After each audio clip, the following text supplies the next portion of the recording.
বেচা দিতেছে। আপনারা শুনেছেন না, চট্টগ্রাম বন্দর নাকি বিদেশিদের দিয়াই দিছে। আপনারা তো শুনেছেন, হ্যাঁ, কারা কারা চিল্লাইছে সেটাও শুনেছেন, সেটা দেখেছেন। বিএনপি চিল্লাইতেছে, ওয়াকার সাহেব হাহাকার করছেন, বামেরা বলতেছে, সবার উপরে আবার আওয়ামী লীগও করছে। তো এরা সবাই বলেছে যে প্রফেসর ইউনূস খুব খারাপ কাজ করছে, তাই না? এই যে দেখেন 12 দল প্রতিবাদ করেছে। কি বলে প্রতিবাদ করেছে? চট্টগ্রাম বন্দর বিদেশিদের হাতে তুলে দেওয়ার ষড়যন্ত্র থেকে সরে আসতে হবে। প্রথম আলোতে কলাম লিখেছে, ঝুটিওয়ালা বাম, বন্দর পরিচালনা বিদেশিদের দেওয়া কতটুকু যৌক্তিক? তোর মাথার যে ঝুটি বেঁধে রাখিস, এটা কতটুকু যৌক্তিক? নিজে যে বিদেশি কোম্পানির চাকরি করিস, সেটা কতটুকু যৌক্তিক? আবার এই নিয়ে হাইকোর্টের রিটও করেছে। দেখেন, বিএনপি কইছে বন্দর দিয়া দিলে দাঁত ভাঙা জবাব দেওয়া হবে। কেন দেওয়া হবে আমরা পরে খুঁজে দেখবো নি। হ্যাঁ, কেন আসলে দাঁত ভাঙা জবাব দেওয়া হবে?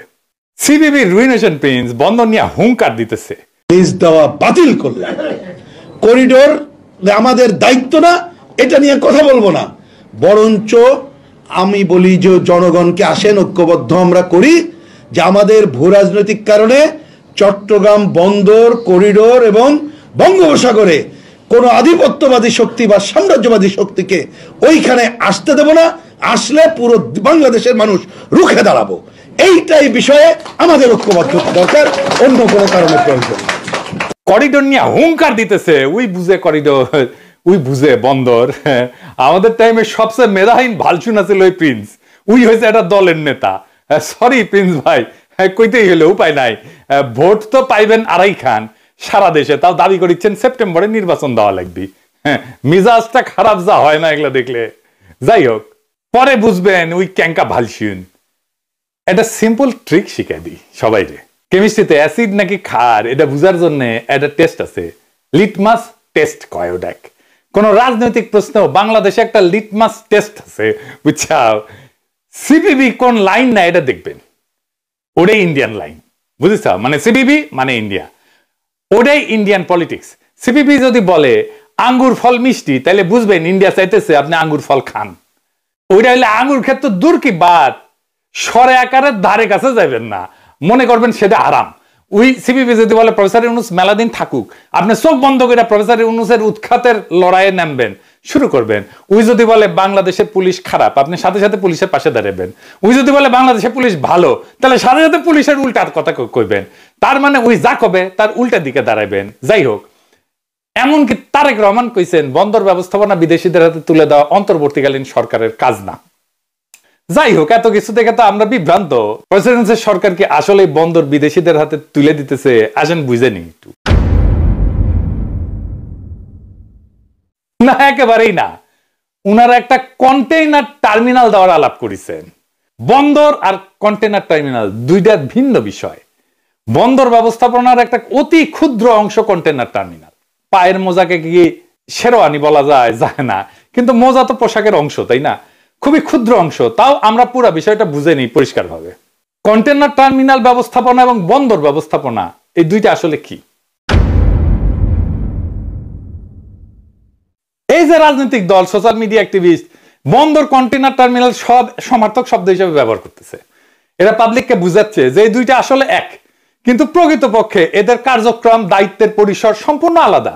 বন্দর একটা বৃহত্তর জটিল ব্যবস্থা, সেখানে কন্টেইনার টার্মিনাল হলো একটা ক্ষুদ্রাংশ, অতি ক্ষুদ্র অংশ। বন্দর ব্যবস্থাপনা আসলে কি? বন্দর হইলে একটা সামুদ্রিক বা নদী তীরবর্তী স্থাপনা। এখানে কি হয়? 1 নাম্বার, জাহাজ থেকে পণ্য ওঠানামা করে। 2 নাম্বার, এখানে সংরক্ষণ করা হয়। 3 নাম্বার, এখানে শুল্ক নিষ্পত্তি করা হয়। 4 নাম্বার, পরিবহন সংক্রান্ত সমস্ত কার্যক্রম পরিচালিত হয়। এর মধ্যে আছে নিরাপত্তা, এর মধ্যে আছে ড্রেজিং, মেলা কিছু। বন্দর ব্যবস্থাপনার মূল লক্ষ্য হইল সম্পূর্ণ বন্দরের সমন্বিত উন্নয়ন, নিরাপত্তা, পরিবেশগত ভারসাম্য এবং অর্থনৈতিক কার্যকারিতা নিশ্চিত করা। তো বন্দরের আওতায় কি কি থাকে বুঝে নেই। বিভিন্ন ধরনের টার্মিনাল থাকে। যেই টার্মিনাল দেওয়ার কথা হচ্ছে, টার্মিনাল ওভার একরকম না, কিন্তু মেলা ধরনের টার্মিনাল আছে। কি কি টার্মিনাল? 1 number container terminal. এই কন্টেইনার টার্মিনাল দেওয়ার আলাপটা হইতেছে। তো কন্টেইনার টার্মিনালে কি হয়? যেখানে কন্টেইনারে আনা পণ্য বা কন্টেইনারে পাঠানো পণ্য ওঠানো নামানো হয়। এই যে এগুলারে কন্টেইনার বলে। কি কি আনা নেওয়া হয় এই কন্টেইনারে আমরা পরে দেখব। এরপরে আছে bulk cargo terminal.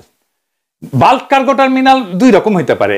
Dry bulk মানে শুকনা, মানে যেটাতে কয়লা আসে, খাদ্যশস্য আসে, সার, এগুলো শুকনা পণ্য আসে।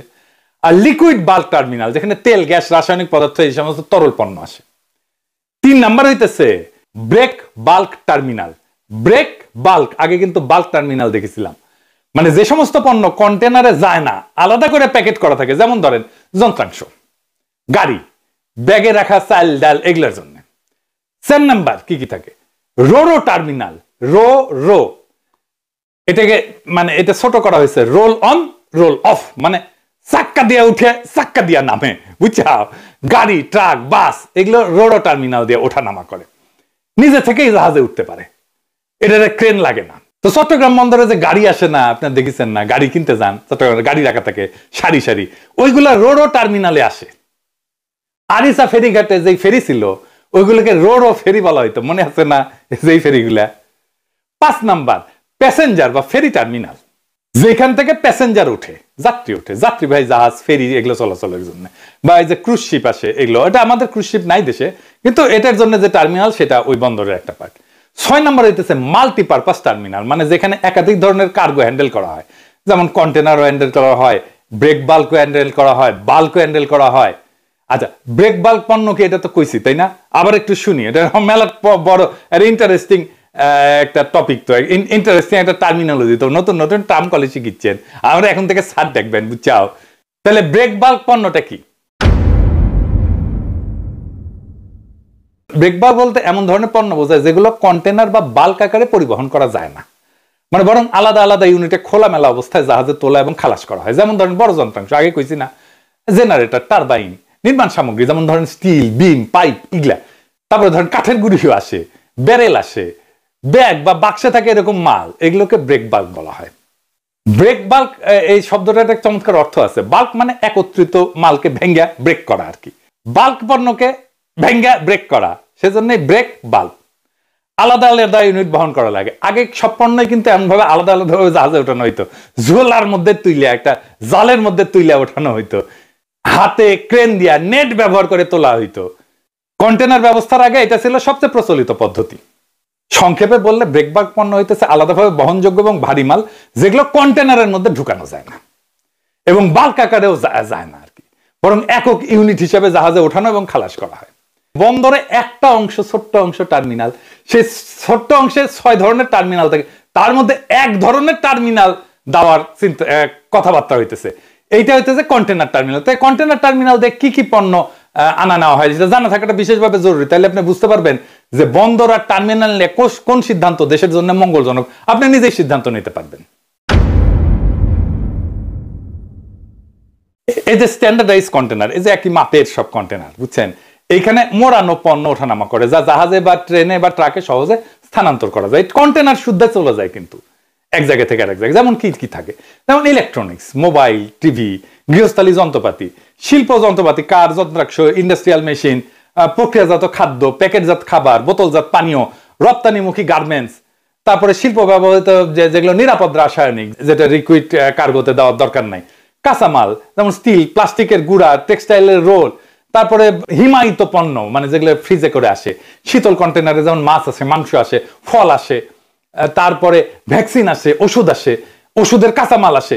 এই ধরনের নিয়ন্ত্রিত তাপমাত্রায় রাখতে হয় এরকম কিছু জিনিস এই কন্টেনার টার্মিনাল দিয়ে আসে। এই নিয়ন্ত্রিত তাপমাত্রায় থাকা পণ্য দ্রুত খালাস করতে হয়, কারণ এখানে পণ্য দ্রুত খালাস না করলে এটা পচে যাবে, খুব ক্রুশিয়াল এটা। কন্টেনার টার্মিনাল হলো বন্দরের একটা বিশেষায়িত অংশ, যেখানে শুধুমাত্র এই যে স্ট্যান্ডার্ডাইজ কন্টেনার, এটা বললাম, এটা ওঠানামা, সংরক্ষণ এবং বিতরণের কাজ হয়। 3টা কাজ হয় মাত্র, ওঠানামা, সংরক্ষণ এবং বিতরণ। এর মূল লক্ষ্য হলো দ্রুত দক্ষতার সাথে কন্টেনার হ্যান্ডলিং করা, নামানো উঠানো, নামানো উঠানো, চালান করে দেওয়া। এর প্রধান কাজগুলো কি? জাহাজ থেকে কন্টেনার খালাস এবং তোলার ব্যবস্থা, ট্রেনের অপারেশন। 2 নাম্বার কন্টেনার ইয়ার্ডের স্ট্যাকিং বা ট্রাকে লোড করা। 3 নাম্বার ডিজিটাল ট্র্যাকিং সিস্টেম, যেমন টার্মিনালের অপারেটিং সিস্টেম, কোনটা আসলো, কোনটা ঢুকলো, কোনটা আমি নামাইলাম, কোনটা পাঠাই দিলাম, এই সমস্ত। 4 নাম্বার হচ্ছে শিপিং কোম্পানির সাথে সময়সূচি সমন্বয় করা। এই মাত্র কয়েকটা কাজ, বুঝছেন। এতে কিন্তু কন্টেনার টার্মিনালটি খুব জরুরি বিষয় একটা অর্জন করতে হয়। কি সেটা? কন্টেনার টার্মিনালে দ্রুত লজিস্টিক্সের একটা বিশেষ গুরুত্ব আছে। দ্রুত লজিস্টিক্স কি? এটা অন্যান্য টার্মিনাল থেকে আলাদা। এর কারণগুলো হইতেছে, দ্রুত লজিস্টিক মানে তাড়াতাড়ি করে বের করতে হবে এটা জিনিস। কেন এটা গুরুত্বপূর্ণ? কারণ এটা গ্লোবাল সাপ্লাই চেইনের কেন্দ্রবিন্দু এই কন্টেনার টার্মিনাল, আন্তর্জাতিক বাণিজ্যের মূল হাব এটা। এখানে shipping line, multinational company, railway, tracking সার্ভিসের সমন্বয়ে একটা জটিল নেটওয়ার্ক কাজ করে।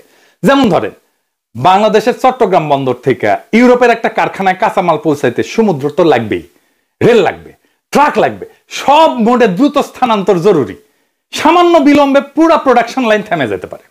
2 নাম্বার, এখানে বড় বড় জাহাজ আসে এবং এখানে অপারেশনাল খরচ আছে। আধুনিক কন্টেনার জাহাজগুলা অনেক বড়, এইটাকে 20,000 কন্টেনার ইউনিট বলা। 20,000 জাহাজগুলো 20,000 কন্টেনার ইউনিট, মানে 20,000 কন্টেনার একটা জাহাজে থাকে। তার মানে বিশাল জাহাজ। এই ধরনের জাহাজ যদি দাঁড়ায়ও থাকে তাহলে ঘন্টা প্রতি 10,000 থেকে 15,000 ইউএস ডলার খরচা হয়। একদিন যদি দেরি হয় মাল লোড করতে তাহলে $2,40,000 বেশি টাকা গুনতে হবে। এইটা পুরা চার্জ গিয়ে কোথায় পড়বে বলেন? কোথায় পড়বে? আপনার আমার উপরে। কারণ যে পণ্য আনা হইতেছে সেই পণ্য বেচেই তো টাকাটা তোলা হবে, তাই না? তো এটা তো কেউ নিজের পকেট থেকে দিয়ে দেবে না। এখন ভাবেন তো, যদি 2 দিন দেরি হয় মাল আনলোড করতে তাহলে কত হবে? কত হবে চিন্তা করেন। শুধু কি আমদানি, রপ্তানির সময় যদি লোড করতে সময় লাগে তাহলে তো রপ্তানিতে লাভের গুড় পিঁপড়ে খেয়ে নেবে। জাহাজ দাঁড়ায় থাকবে, টাকা গুনতে হবে আমাদের গার্মেন্টসের মালিকদেরকে। তাহলে করণীয়টা কি? যেহেতু কন্টেনারের আকার একই রকম এবং হ্যান্ডেলিং প্রোটোকল এটা স্ট্যান্ডার্ড, সেই জন্য এটা অটোমেশন করা যায়। এখানে যন্ত্রের মাধ্যমে দ্রুত প্রসেসিং সম্ভব। একদম যন্ত্র, একদম এআই দিয়ে দেবেন, যন্ত্র কাট নামায় ফেলবে। প্রত্যেকদিন হাজারো কন্টেনার হ্যান্ডেলিং করতে গেলে স্বয়ংক্রিয় ক্রেন লাগবে এবং আর্টিফিশিয়াল ইন্টেলিজেন্স ভিত্তিক প্ল্যানিং সফটওয়্যার লাগবে এবং রোবোটিক সিস্টেম লাগবে। এটা আমাদের নাই, একেবারেই নাই। এই জন্যই আমাদের মালপত্র নামাইতে এবং উঠাইতে প্রচুর সময় লাগে। আর ধরেন টাইম সেন্সিটিভ কার্গো, যেমন ধরেন আমি বললাম যে মাছ, মাংস, ফল, ভ্যাকসিন, ওষুধ, এই সমস্ত পণ্য দ্রুত ট্রানজিট চায় না তো পচন শুরু হয়ে যায়। তারপরে ধরেন ইভেন ইলেকট্রনিক্স, ফ্যাশন পণ্য, স্মার্টফোন, ফ্যাশন গার্মেন্টস এর মডেল দ্রুত পরিবর্তন হয়ে যায় না। আমার এখানে যদি 1 মাস দাঁড়ায় থাকে তাহলে 1 মাসে তো মডেলই চেঞ্জ হয়ে যাবে, অপ্রাসঙ্গিক হয়ে যাবে তো মডেল। শিল্পে একটা টার্ম আছে জাস্ট ইন টাইম, যে আইটি বলে, মানে ঠিক যখন দরকার তখনই আপনি জিনিসটা পাইলেন, আপনার কাঁচামাল পাইলেন। ধরেন আপনি বিরিয়ানি খাবেন মাসের 31 তারিখ, তো আপনি কি মাসের 1 তারিখে মাল সামান কিনে রাখবেন? তা তো রাখবেন না। আপনি 31 তারিখ সকালবেলা মাল কিনবেন অথবা আগের দিন কিনবেন বড় জোর, তাই না? ফ্রেশ থাকলো জিনিসপত্র। সব কারখানাতে এই পদ্ধতিতে পণ্য আনা হয়। ধরেন গার্মেন্টসে কাপড় লাগে, বোতাম লাগে, সুতা লাগে, কত কিছু লাগে, আরো নানা জিনিস লাগে। তো এই সমস্ত জিনিস আলাদা আলাদা জায়গা থেকে আসে তো, তাই না? তো যেদিন আমি প্রোডাকশন করব ঠিক তার আগের দিন যদি সব আইসা হাজির হয় তাহলে আমার স্টোরেজে স্পেস কম লাগে, তো টাকাও কম লাগে। কারণ আমি যাই কিনি না কেন সেটা ব্যাংক লোন দিয়ে কিনি। আমার এটা যদি ব্যাংক লোন দিয়ে কিনলাম, আমার এটা প্রোডাকশনে গেল না, স্টোরে পৌঁছতেছে, তাহলে তো আমাকে এই কাঁচামাল থেকে ফিনিশ পণ্য বানাইতে যত বেশি টাইম লাগবে আমার কাঁচামালের দাম বাড়তে থাকবে। কারণ ব্যাংকের ইন্টারেস্ট এটাতে যুক্ত হইতে থাকবে। প্রত্যেক দিন ব্যাংকের ইন্টারেস্ট যুক্ত হবে আমার স্টোরেজে, আমার কাঁচামালের উপরে ব্যাংকের ইন্টারেস্ট জমতে জমতে আমি যত কম দামে কিনি না কেন দাম বেড়ে যাবে। অন্য টার্মিনালের সাথে একটা পার্থক্য কি? যেমন ধরেন যে এই যে ব্রেক বাল্ক টার্মিনাল বললাম বা ড্রাই টার্মিনাল বললাম, শুষ্ক পণ্য টার্মিনাল বললাম, এনে ধরনের চাল, সিমেন্ট, কয়লা, এগুলো লোড আনলোডে ম্যানুয়াল লেবার, সাধারণ যন্ত্রপাতি ব্যবহার করলেই যথেষ্ট। কারণ এখানে এটা জরুরি না। যেমন চাল যদি 1 সপ্তাহ দেরিতেও পৌঁছায় বাজারে তাৎক্ষণিক তো কোনো প্রভাব পড়বে না। কয়লা যদি আমার কারখানায় পৌঁছায় 1 মাস পরে অসুবিধা আছে, অসুবিধা নাই। কিন্তু ওইখানে কন্টেনার টার্মিনালে সমস্যা। কন্টেনার টার্মিনালে যদি সামান্য বিলম্ব হয় তাহলে গোটা পৃথিবীর, বাংলাদেশে না, গোটা পৃথিবীর সাপ্লাই চেইনে ধাক্কা দিয়ে দিবে। এখানে ধরো আমাদের এই যে কন্টেনার টার্মিনাল, এখানে গার্মেন্টস রপ্তানি হয় 90%, বিদেশে বিভিন্ন বিখ্যাত ব্র্যান্ডের। এটা অর্ডার যদি সময় মতো পূরণ করতে 48 থেকে 72 ঘন্টার মধ্যে কন্টেনার শিপমেন্ট করে পাঠিয়ে দিতে হবে। এর সাথে যদি দেরি হয় তাহলে শেষ, আপনার অর্ডারই ক্যান্সেল করে দিবে। বন্দরে জ্যাম হইলে ইউরোপ আমেরিকা পণ্য পৌঁছাতে 15 থেকে 20 দিন লাগে। এবং এইটা আমাদের যে সমস্ত প্রতিযোগী দেশ, ভিয়েতনাম, ভারতের অনেক অনেক বেশি। দেখেন চট্টগ্রাম বন্দরে 24,000 কন্টেনার নিয়ে জাহাজ ভাসতেছে, 17টা জাহাজ।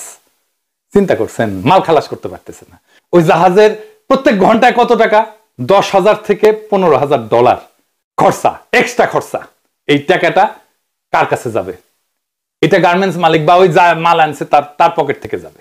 দেখেন বর্ষা বিপ্লবের টাইমে 5 দিন পণ্য নামছে, কিন্তু কাস্টমসের জটিলতায় পণ্যটা বাড়াইতে পারেনি। 1100 কোটি টাকা মারা গেছে, পানিতে পড়ে গেছে। মানে একদিন যদি দেরি হয় পণ্য নামাইতে তাহলে প্রায় 200 কোটি টাকা পানিতে পড়ে যায়। দেখেছেন? তার মানে যদি একদিন আগে খালাস করতে পারেন পণ্য, তাহলে আপনি 200 কোটি টাকা বেশি আয় করলেন তো উল্টা দিকে। তো আসলে বাংলাদেশের কন্টেনার এই যে টার্মিনাল, এটা আসলে কেমন দক্ষ?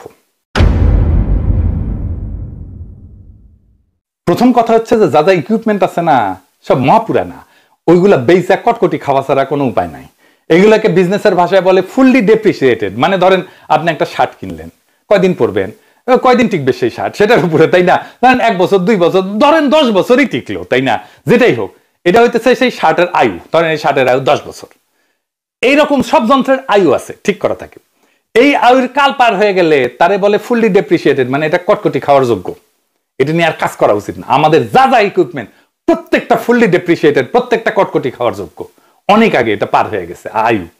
এইরকম ইকুইপমেন্টে চলতেছে নিউ মেরিন কন্টেনার টার্মিনাল। সারা দুনিয়ায় 405টা বন্দর আছে। বাংলাদেশের অবস্থান কত জানেন? 337তম। এই যে মা মা আমি না লাড্ডু গুড্ডু হয়েছে ওই রকম আর কি। তা এইরকম টার্মিনাল ব্যবস্থাপনা আমরা চাই নাকি দক্ষতা চাই? অদক্ষ টার্মিনালে জাহাজ ভিড়ে না, জাহাজ রুট পরিবর্তন করে দীর্ঘতি টার্মিনাল থেকে আন্তর্জাতিক শিপিং লাইন গুলো অন্য বন্দর বেছে নেয়। কলম্বো নিবে, সিঙ্গাপুর নিবে। আমি যদি বন্দর ব্যবস্থাপনার কন্টেনার টার্মিনালের ব্যবস্থাপনার পার্থক্যের মূল বিষয়গুলো একটা টেবিল আকারে দেখাই, তাহলে আপনাদের বোঝা সুবিধা হবে, পলিটিক্যাল পার্টিগুলো বোঝা সুবিধা হবে। আসলে এটা একটু দেখি, ওনাদের একাডেমিক একটা এক্সারসাইজ হবে। এইটা স্যার আপনারা টেবিল করে দেখেন না, বন্দর ব্যবস্থাপনার কন্টেনার টার্মিনাল ব্যবস্থাপনা। বন্দরের পরিসর কি? এটা সমগ্র বন্দর এবং এর সকল সমস্ত সুবিধা হচ্ছে বন্দর ব্যবস্থাপনার পরিসর। আর কন্টেনার টার্মিনালের পরিসর হচ্ছে শুধুমাত্র কন্টেনার সম্পর্কিত অপারেশনটাই তার পরিসর। 2 নাম্বার দায়িত্ব। বন্দর ব্যবস্থাপনার দায়িত্ব বহুমুখী, নিরাপত্তা, পরিবেশ, আইন, এগুলো সবকিছু, ট্যাক্সেশন সবকিছু। আর কন্টেনার টার্মিনালের পরিসর দায়িত্ব কি? সেটা হচ্ছে বিশেষায়িত কন্টেনার লজিস্টিক্স, শুধুমাত্র কন্টেনার লজিস্টিক্স। 3 নাম্বার স্টেক হোল্ডারকে, মানে কারা এটার সাথে যুক্ত। বন্দর ব্যবস্থাপনায় যুক্ত সরকার, শিপিং কোম্পানি, আমদানি রপ্তানিকারক।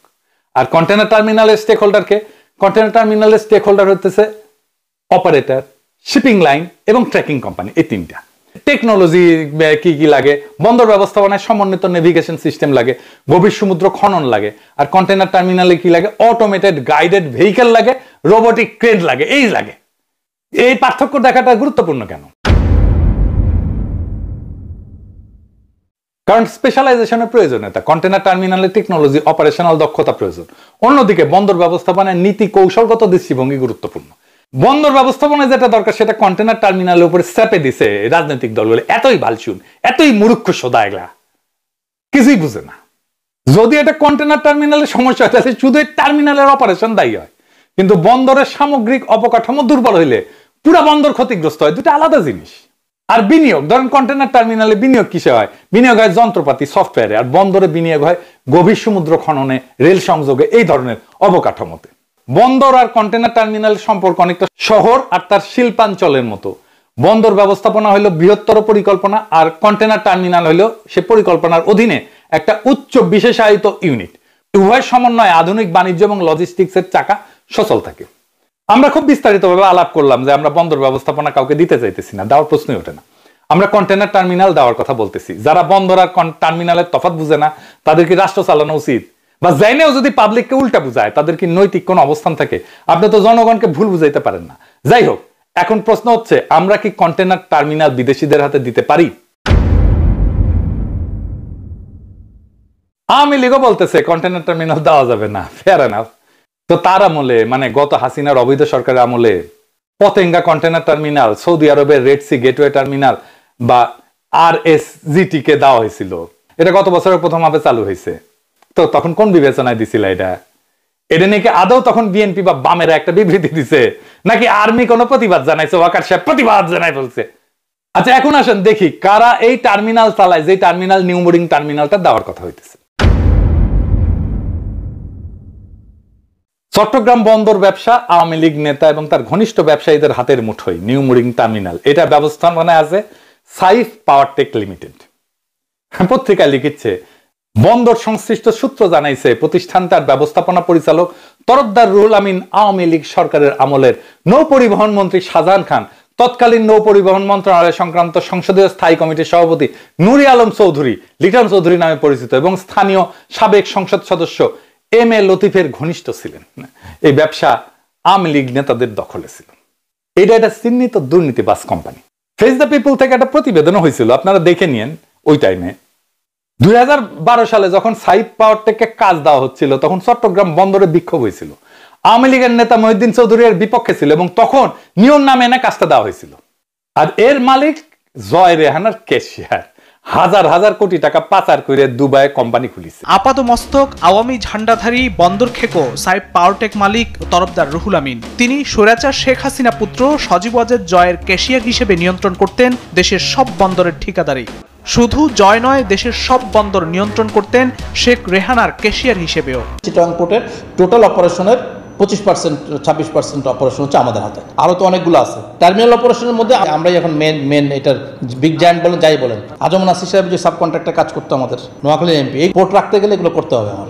সাইফ পাওয়ারটেকের মালিক তরফদার রুহুল আমিন বাংলাদেশ ছাড়িয়ে ব্যবসা গড়েছেন দুবাইয়ে অর্থ পাচার করে, সেখানেও গড়েছেন বড় কোম্পানি। ব্যবসা করেন সিঙ্গাপুরে, সেখানেও পাচার করেছেন হাজার কোটি টাকা। স্বজনদের নামে আমেরিকায় গড়েছেন ব্যবসা, বাড়ি, গাড়ি। দুবাইতে সেই সাইফ পাওয়ারটেকের আপনার যে শিপিং বিজনেস বা ফ্রেট ফরওয়ার্ডিং বিজনেস, এবং এটা হচ্ছে সাইফ পাওয়ারটেক 100% ওন কোম্পানি। দুবাইতে হচ্ছে আমাদের মেইন বিজনেস। আরেকটা আছে আমাদের সিঙ্গাপুরে আছে ছোট ট্রেডিং কোম্পানি, ইউএসএ আমার ছোট ভাইটা থাকে। এই কন্টেনার টার্মিনাল থেকে চান্দা পায় সবাই, এটাই হইতেছে আসল। সমস্ত পলিটিক্যাল পার্টি চান্দা পায়। ডেইলি চান্দা নাকি দেওয়া হয় 200 কোটি টাকা, ডেইলি 200 কোটি টাকা। এই টাকায় বাংলাদেশের প্রচলিত মাফিয়া রাজনীতির ফুয়েল যোগায়। এটা ভাঙ্গা দিলে সব পলিটিক্যাল পার্টির মাফিয়া শক্তি লুলা হয়ে যাবে। এই জন্য সব পলিটিক্যাল পার্টি সরব। একজন হুক্কা হুয়া করছে, চারিদিক থেকে ক্যা হুয়া শুরু করে দিছে। দেরিতে সে আবার শুনায় দেন না শিয়ালের ডাকটা।